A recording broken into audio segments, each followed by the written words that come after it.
नमस्कार, आपण पाहत आहात बहुजन हिताय न्यूज, जनसामान्यांचा बुलंद आवाज। 20 लाख मतदान असलेलं क्षेत्र, त्यामध्ये जवळपास 5.5 लाख मतं पडलेल्यांपैकी घेऊन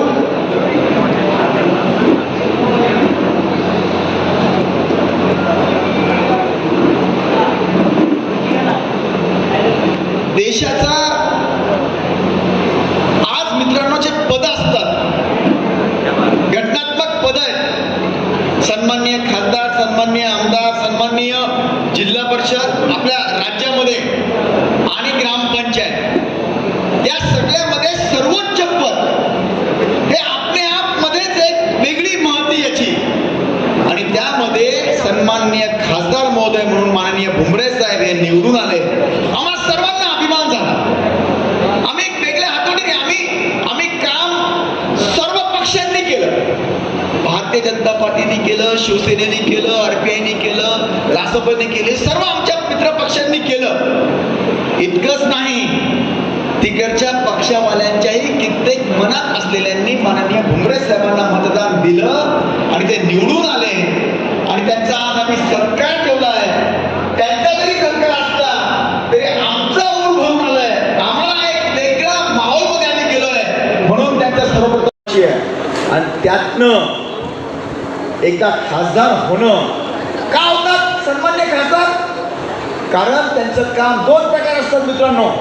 एकदम सुरुवातची निवडणूक एखाद्या वेळेला सोपी असते, समजा आता मी अपक्ष होतो नाही का, तेव्हा होता लोकांनी पर्याय बघितला, दोनगाव जामगाव दोघांचा बंगला काढायचा म्हणून या बंगला द्या, असं असू शकतं, तसं नसेल तसं असू शकतं मित्रांनो, ती सोपी असते।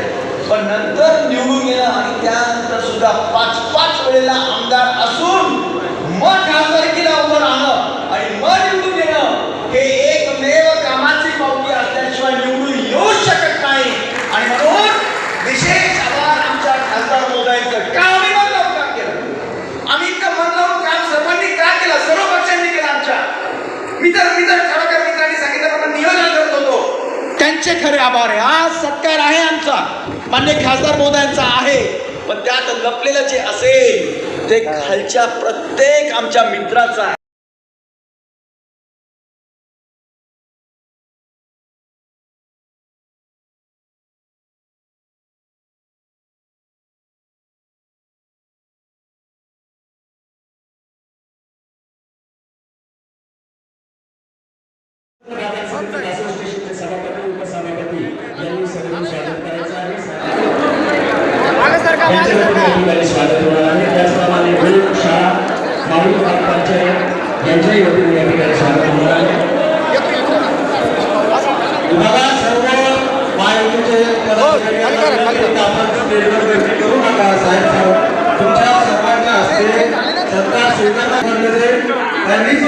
जेणेकरून सगळ्यांचे फोटो व्यवस्थित काढले जाईल। त्याच्या निमित्ताने या ठिकाणी उपस्थित असलेले महायुतीचे सर्व पदाधिकारी या ठिकाणी खासदार साहेबांचा सत्कार केला, त्यांनी स्टेजवरून खाली जावे, पाठीमागे जेवणाचा जेवण करून द्यायचं आहे। तुम्हाला गावाला ग्रामपंचायतच्या वतीने या ठिकाणी स्वागत होणार आहे। वकील संघाच्या वतीने या नागरिक संतांसाठी उपस्थित असलेले, ज्यांनी सविस्तर मार्गदर्शन केले असे आपल्या तालुक्याचे गंगापूर विधानसभेचे सर्वांचे आवडते लाडके आमदार प्रशांत भाऊ बम, शिवसेनेचे जिल्हा प्रमुख भरत भाऊ राजपूत, उपजिल्हा प्रमुख दिलीप सिंह राजपूत, उपजिल्हा प्रमुख विनोदजी भोमले, माझे सहकारी भाजपाचे किशोररावजी धनायक, आरपीआयचे जिल्हाध्यक्ष संजयजी ठोकर, तालुका प्रमुख दिलीपजी निर्भर, माझे सहकारी ज्यांनी सविस्तर मार्गदर्शन केलं असे वैजापूरचे शाबीरभाई, सभापती शेषराव नाना जाधव, माजी सभापती भाऊसाहेब चव्हाण, आजच्या या कार्यक्रमाला उपस्थित असलेले शिवसेनेचे जिल्हाप्रमुख पुष्पाताई गव्हाणे, सुलभाताई भोकळे, तालुका प्रमुख सुनीताताई शहाणे, उपजिल्हा प्रमुख जयश्री इंदापुरे, रेखाताई काळे, आजच्या या कार्यक्रमाला उपस्थित असलेले जिल्हा परिषद माजी सदस्य नंदू जाधव, आमचे मार्गदर्शक व ज्येष्ठ आमचे चांगदेव मामा गायकवाड, लक्ष्मण भाऊ राजपूत, राजूभाऊ तांबे, विष्णुशेठ भवर, माजी तालुका अध्यक्ष नानासाहेब दंडे, आजच्या या कार्यक्रमाला उपस्थित असलेले व्यासपीठावरील सर्व मान्यवर, कोणाचं नाव राहिलं असेल तर मी माफी मागतो. कार्यक्रमाला खूप उशीर झालेला आहे. विशेष म्हणजे आजच्या या कार्यक्रमाला उपस्थित असलेले युवा उपजिल्हाप्रमुख संतोष आरगडे, वाल्मिक फटांगडे, सर्व पत्रकार, महायुतीचे सर्व पदाधिकारी, सर्व मतदार उपस्थित बंधू आणि भगिनींनी, आज सर्वप्रथम गंगापूर विधानसभा येथील मतदारांचे मी मनपूर्वक आभार व्यक्त करतो. आणि बमसाहेब आपल्या जिल्ह्यात 6 मतदारसंघातून सगळ्यात जास्त जर आघाडी कोणी दिली असेल तर ती गंगापूर तालुका. चर्चा सागरभाई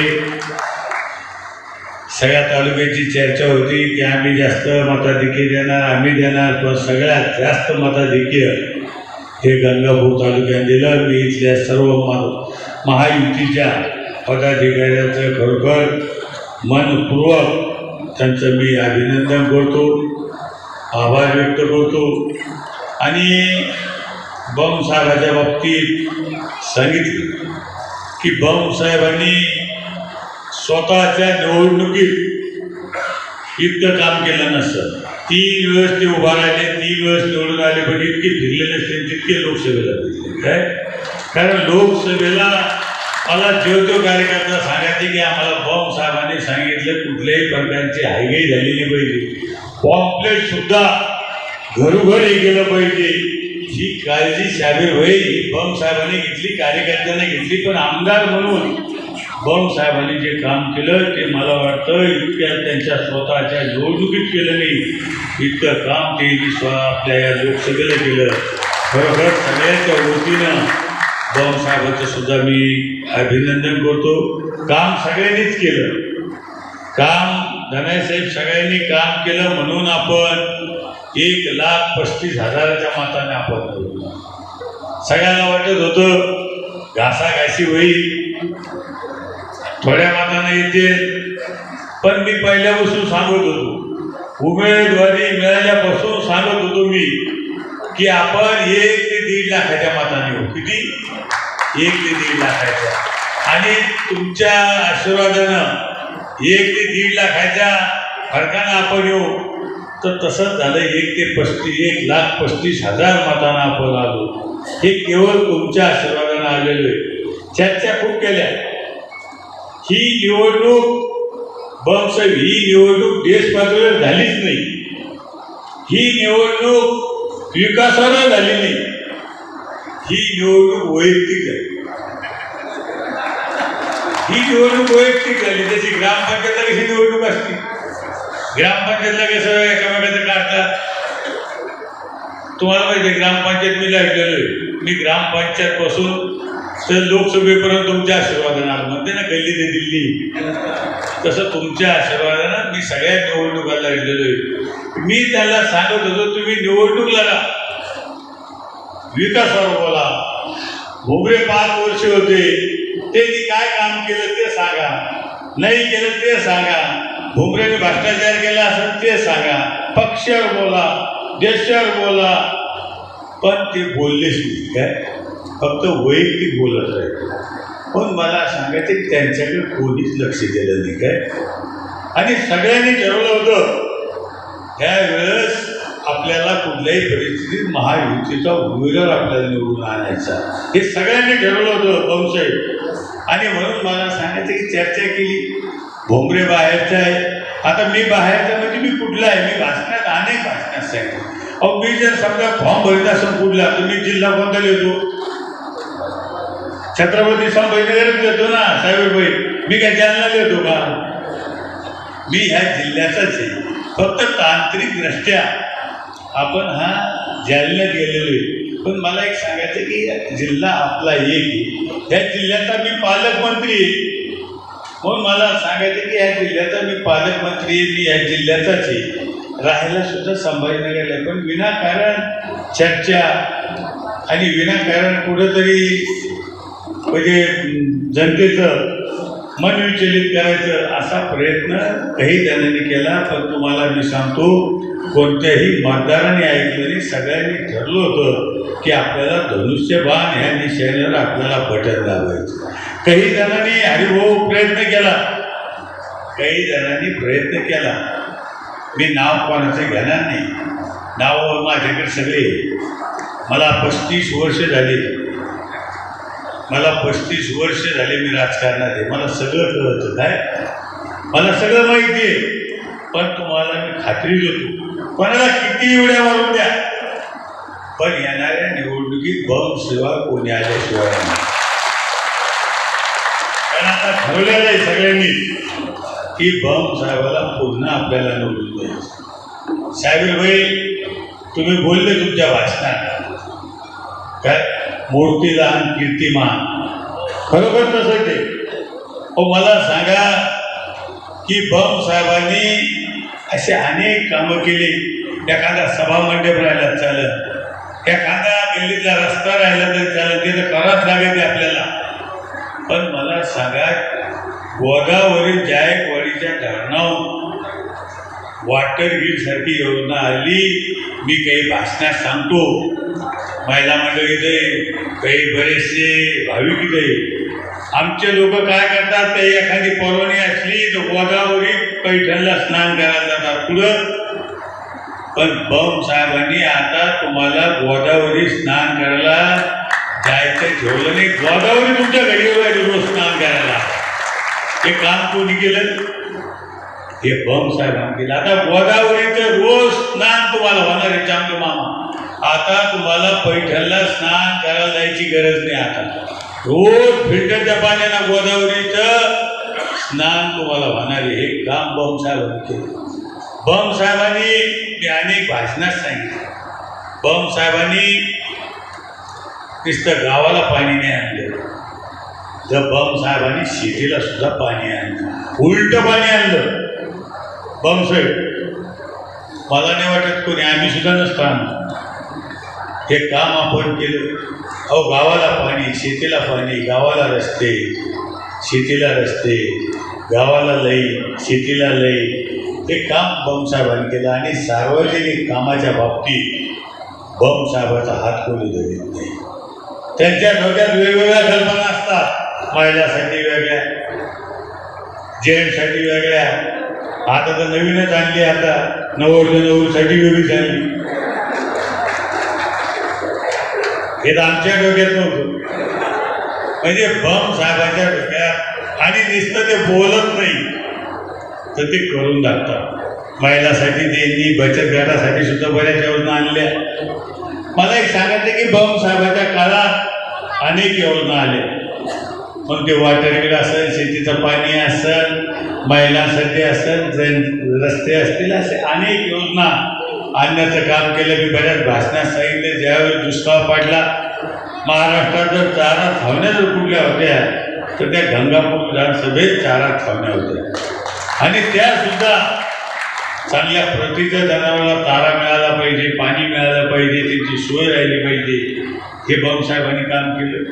म्हणून मला सांगायचं, मी भाषणात एका सांगितलं, माणसाचा जर आशीर्वाद आपल्याला मिळालं पण मुख्य धनाचा सुद्धा येत्या निवडणुकीला आपल्याला आशीर्वाद असेल काय, कारण तो आशीर्वाद सुद्धा महत्त्वाचा असतो. म्हणून मला सांगायचं की हे काम भाऊसाहेबांनी केलं. तुमच्या आशीर्वादानं उच्च सभागृहात म्हणजे लोकसभेच्या संसद भवनमध्ये जाण्याचं काम आज मला सांगतो नरेंद्र मोदी साहेब असतील, अमित शहा साहेब असेल, त्यांच्यासोबत काम करण्याचा योग जर कोणामुळं आला असेल हा तुमच्यामुळं आलेला आहे. म्हणून मला सांगायचं की जे आपले 20 वर्ष 25 वर्ष जे वाया गेली ते आपण वाया जाऊन देणार नाही. एक एक दिवस आपल्या कामासाठी कसा येईल याच्यासाठी आपण प्रयत्न करू, एवढंच आजच्यापासून सांगतो. जास्त न बोलता मी माझे 2 शब्द संपवतो. आणि आज नागरी सत्कार ठेवला त्याबद्दल संयम जगाचे सर्वांचे मी आभार मानतो. माझे 2 शब्द संपवतो. जय हिंद. आज आमच्या राज्यामध्ये खास करून मराठवाड्यामध्ये आम्ही आमच्या सगळ्या मित्रांनी म्हणजे भारतीय जनता पार्टी असेल, शिवसेना असेल, रासपा असेल, RPI असेल, या सगळ्या मित्रांनी म्हणजे प्रयत्नाची पराकाष्ठा करून माननीय भुमरे साहेबांना 1,35,000ची लीड मिळालेली आहे. त्याच्यामध्ये भुमरे साहेबांचंही ते पालकमंत्री महोदय असताना किंवा ते रोजगार हमी योजनाचे मंत्री असताना त्यांचं चांगलं काम होतं आणि आम्ही गावागावात त्यांची कामं घेऊन गेलो. आमचंही सगळं 15 वर्षापासून काम आहे. त्या सगळ्या कामाची पावती म्हणून आम्हाला माननीय खासदार साहेबांना इतकी लीड भेटलेली आहे. आज त्यानिमित्ताने सत्कार आज आम्ही ठेवलेला होता. सत्काराची 2 कारणं असतात. एक तर ते नवनिर्वाचित खासदार महोदय आहेत त्यांचा सत्कार केला पाहिजे. दुसरं स्वार्थ त्याच्यामध्ये असं आहे की त्यांचा सत्कार आम्ही चांगला याच्यासाठी केलेला आहे की आमच्या मतदारसंघामध्ये जनतेची सगळी कामं व्हावी, शेतकऱ्यांची व्हावी, दीनदलितांची व्हावी, बहिणींची व्हावी, भाऊंची व्हावी. आणि त्यात अधिक भर त्यांनी सांगितलं दाजींचं पण लक्ष ठेवलं जाईल. या सगळ्या गोष्टींकरते आम्ही त्यांचा सत्कार मुद्दाम त्याच्याकरताच नाही परंतु ते खरोखर कामाचे प्रिय खासदार महोदय आहेत म्हणून हा सत्कार आम्ही ठेवलेला होता. बघा आता माननीय खासदार साहेबांकडून आमचा पुढचा प्लॅन असा आहे की माझं मतदारसंघातलं 80,000 हेक्टरचं क्षेत्र मला ओलिताखाली आणायचं आहे आणि त्याची माझी राज्य शासनाकडे आता पूर्ण सर्वे वगैरे होऊन गेलेले आहे.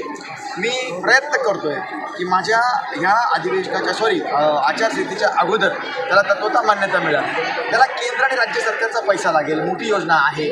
त्याकरता सन्माननीय खासदार महोदय आम्हाला मदत करतील. खेड्यापाड्याचे पाणंद रस्ते, शेतीचे रस्ते ज्याला नंबरसुद्धा नाही आहेत ते सगळ्या केंद्र आणि राज्य सरकारच्या मदतीनं करून घ्यावे. आमच्याकडे MIDC ऑलरेडी आहे. 1-2 मोठ्या कंपनी बजाज नंतर आलेल्या नाही आहेत. मोठ्या कंपनी आमच्याकडे याव्या.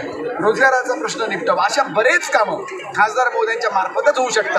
तो फार मोठा गॅप आमचा बऱ्याच वर्षापासून होता तो आता म्हणजे भरून निघालेला आहे आणि म्हणून आम्ही ती कामं सर्व खासदार महोदयाकडून करून घेऊ. आता तुम्ही भाषणामध्ये एक आनंद योजना सांगितली. आनंदाचा निर्देशांक वाढवायचे काय संकल्पना आहे? बघा हा फार मोठा इश्यू आहे. तुम्ही खरं म्हणजे विचारलं मतदारसंघामध्ये इन्फ्रास्ट्रक्चर होतं, पाणी येतं, हे काम चालू राहतं डेव्हलपमेंटचं. पण मनुष्य आनंदी पण राहायला पाहिजे. घरामध्ये हे सगळं आपण कशाकरता करतो? आनंदाचा निर्देशांक वाढला पाहिजे म्हणून आम्ही काय केलं आहे आमच्या मतदारसंघामध्ये माझ्या सगळ्या मित्रांनी मला आयडिया दिली. माझ्या सगळ्यांनी आम्ही काय सुरू केलं आहे, नुकतंच लग्न झालेले तर 30 वर्षापर्यंतच्या जोडीने त्यांना आम्हाला आमच्या पंचकृषीमध्ये दौलताबादचा किल्ला, बीबीचा मकबरा अशा सगळ्या ठिकाणी घेऊन जाणार. नाश्ता, चहा, पाणी, जेवण करू, तिथं सगळं बघू. नंतर दुपारी जाऊ, चांगला पिक्चर बघूया सगळं जोडीने आणि नंतर संध्याकाळी हॉटेलमध्ये जोडीनं त्यांनी जेवण करायचं आहे. सर्व खर्च आमचे मित्र करणार आहेत. नंतर एकच शर्त आहे त्यांनी दर महिन्याला आपल्या मिसेसला घेऊन कुठेतरी बाहेर फिरायला घेऊन जायचं आहे, जेवायला घेऊन जायचं आहे. कारण की घेऊन जात जे असतील त्याचं ठीक आहे पण मी बघतो दर महिन्याला 8 वेळेला ढाब्यावर बसतात पण मिसेसला काही नेत नाही असं मला आढळलं आहे. म्हणून ती सवय लावण्याकरता महिलांना पण आनंदी राहावं वाटतं. महिलाही वाटतं की विरंगुळा मला पाहिजे. हे फार दाखवतात आम्हाला कामं फार आहे. कामं असतात सगळ्यांना पण त्या ताईनं बिचारीने काय केलं सगळ्यापासून चूल पेटवायची, बंबा पेटवायचा आणि सगळं करत राहायचं. इतकंच काम थोडी तिचं. तिलाही विरंगुळा राहायला पाहिजे, ती सवय लागावी म्हणून ते एक केलं आहे. दुसरं आम्ही असं केलं आहे की जितके 60 वर्षाच्या वरचे नागरिक आहेत त्यांना अष्टविनायकच्या यात्रा, अजमेरच्या यात्रा, बौद्धगयाच्या यात्रा 2.5 वर्षापासून सुरू आहेत. आचारसंहितेमध्ये बंद होता, पुन्हा सुरू केलं आहे. एक ना एक आमचे वरिष्ठ होईपर्यंत ह्या यात्रा आमच्या सुरू राहतील. चिंता कोणी करू नये. फक्त आचारसंहितेचा गॅप राहील, पुन्हा मीच येणार आहे म्हणून पुन्हा ते सुरुवात राहणार आहे. तिसरं आम्ही असं केलं आहे, माझे जितके कार्यकर्ते मित्र आहेत सापुताऱ्याला आम्ही त्यांना एक मस्त 2 दिवसाचं पर्यटन करतोय. जितके आमचे मित्र आहेत तितके, म्हणजे एकही जण सुटला नाही पाहिजे. या 2 महिन्याच्या आत तिथे पण आम्ही जाणार आहे. तिथं सुंदर ऑर्केस्ट्रा होईल, गाणे होतील चांगले, कोणती वल्गॅरिटी आमच्यामध्ये नसते. अशा प्रकारचा आनंदाचा निर्देशांक वाढवण्याचा प्रयोग आम्ही जो सुरू केलेला आहे त्या बाबतीत मी बोललो. 2.5 वर्षापासून सुरू आहे. सापुताऱ्याची एक ट्रीप झाली, बौद्धगयाची एक ट्रीप झाली, अजमेरला 1100 लोकांचे दर्शन झाले, 1800 लोकांचे अष्टविनायकचे दर्शन झाले. 2.5 वर्षापासून चालू आहे. आणि आता अजून आपण या 2 महिन्यामध्ये जवळपास 5000 भाविक आणि ह्या सगळ्यांची सुरुवात आपण करतोय. फक्त पिक्चरचं जे सांगितलं ते आजपासून सुरुवात केलं मी, बाकीचं ऑलरेडी सुरू आहे. सरदार साहेबांना तुम्ही मोठं प्रमाणावर निधी दिला काय याच्या पाठीमागचं गमत काय? आमचं याच्या पाठीमागचा गमक आहे फक्त डेव्हलपमेंट. 15 वर्षापासून आम्ही जी डेव्हलपमेंट केली तुम्ही बघितलं असेल. आम्ही जास्त फिरण्यापेक्षा डेव्हलपमेंटवर भर देतो. माझी चॅलेंज आहे, एकही गाव असं माझ्याकडे नाही आहे की जिथं माझी डेव्हलपमेंट झालेली नाही आहे. म्हणजे आपण जेव्हा 2009ला निवडून आलो तेव्हा छिन्न विच्छिन्न 88% रस्ते खराब होते. आज फक्त 12 ते 13% रस्ते शिल्लक राहिलेले आहेत माझ्याकडे. शेतीकडच्या रस्त्यामध्ये पण आम्ही हात घातलेला आहे. एक ना अनेक. कधी तुम्ही बघितलं का की मराठवाड्यामध्ये पाण्याची ड्रीप इरिगेशनची योजना आणि पिण्याच्या पाण्याकरता गोदावरीवरनं योजना 1078 कोटीची. म्हणजे काय, आमचे सगळे मित्र, पंचायत समिती असो, ग्रामपंचायत असो, मार्केट कमिटी असो, सगळे मित्र माझे हिरिरीने काम करतात. आणि म्हणून इतकी डेव्हलपमेंट आम्ही करू शकलो, म्हणून आम्ही इतकी लीड त्यांना देऊ शकतो. इतर पक्ष पण उमेदवार देण्याचा तयारी करतो. तुम्ही निवडणूक लढवणार आहे काय बदल सांगा? नाही, इतर पक्ष म्हणजे आजपर्यंत कधी मी नाही ऐकलं. आत्ता फक्त गुजरातमध्ये बिनविरोध खासदार झाले, कुणी ना कुणी राहणारच आहे. त्यांचं स्वागत आहे, त्यांनी यावं. फक्त इतकंच सांगतो की या माध्यमातून रडीचा देव खेळू नये. रडीचा डाव कसा, सगळ्या शिक्षकांना, ज्या शिक्षकांना बिचारा मुलाला शिकवायला ठेवलेलं आहे त्यांना बिचारला तुम्ही करताय, म्हणजे मुलांचं अजून नुकसान करताय. असं रडीचा देव खेळू नये. स्वतःचे कॉन्ट्रॅक्टशिप वाढाव्या म्हणून कोणी येऊ नये. ज्यांना जनतेची कामं करायची असतील त्यांनी माझ्यापेक्षा चांगलं काम कसं करून दाखवतील असं सांगावं आणि यावं. त्यांचं स्वागत आहे. मतदारसंघात कुणाचं आव्हान आहे? मी माझं काम बघतो, मी माझं काम करत असतो. आव्हान येणार आहेत, कुणालाही ते म्हणजे टळलेले नाही आहेत. स्वागत आहे त्यांचं, त्यांनी यावं. असं आव्हानात्मक मला तरी काही वाटत नाही डेव्हलपमेंटच्या हिशोबाने कोणाचं आव्हान असेल. पण ठीक आहे, कुणाला वेगळे त्यांना असं वाटतं की बाबा लोक अशावर मतदान करतात वगैरे, असं काही नसतं. लोक डेव्हलपमेंटवर करतात. आणि 15 वर्षात माझी डेव्हलपमेंट राज्यात नंबर 1ची झालेली आहे. हे मी नाही बोलत आहे, राज्य सरकारने स्वतः डिक्लेअर केलं. निश्चित आहे माझा नाही, माझ्या कार्यमित्रांचा विजय. हां, माझे मित्र सगळे, आम्ही नावाला आहे सगळेच्या सगळे. आमचा सर्वांचा विजय 1,01% मागच्या लीडच्या पेक्षा पण जास्त निश्चित आहे. थँक्यू.